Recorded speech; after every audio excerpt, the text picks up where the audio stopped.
Une rencontre historique pour redonner espoir à une nation tout entière.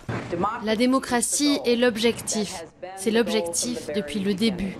La première visite d'un chef de la diplomatie américaine en un demi-siècle est l'un des derniers signes de l'évolution du nouveau régime birman. De nombreux citoyens ont payé de leur liberté leur lutte pour la démocratie. Aujourd'hui, les réformes sont en marche, mais une question demeure, jusqu'où iront-elles ? Nous ne présumons de rien, mais nous espérons le changement et nous essayons de l'obtenir. Madame Clinton et Aung San Suu Kyi sont d'accord, le changement n'est pas encore là. L'économie est toujours ravagée après des années de gestion désastreuse par les militaires. Les sanctions occidentales ont accentué l'isolement du pays et la population n'attend qu'une chose, un avenir meilleur. Mais la peur est un peu moins présente dans les rues. Les choses ont tellement changé que nous pouvons dire que c'est un moment de paix. Si les investissements arrivent, tout ira bien.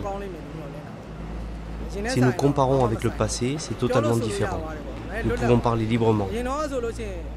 Dans le passé, nous n'aurions pas pu nous parler comme ça. Ils nous auraient suivis et causé des ennuis.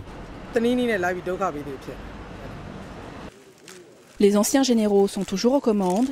Ils ont permis à Aung San Suu Kyi de revenir dans le jeu politique.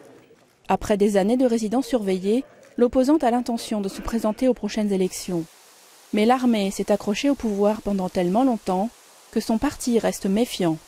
Oui, nous faisons confiance au gouvernement, mais nous ne pouvons pas dire que nous leur faisons totalement confiance. En politique, il peut y avoir beaucoup de changements, mais nous travaillons avec eux parce que nous croyons en eux. Les États-Unis ont promis de s'engager plus si la Birmanie garde le cap des réformes, mais bien plus sera nécessaire pour lever les sanctions, et la véritable démocratie n'est encore qu'un beau rêve.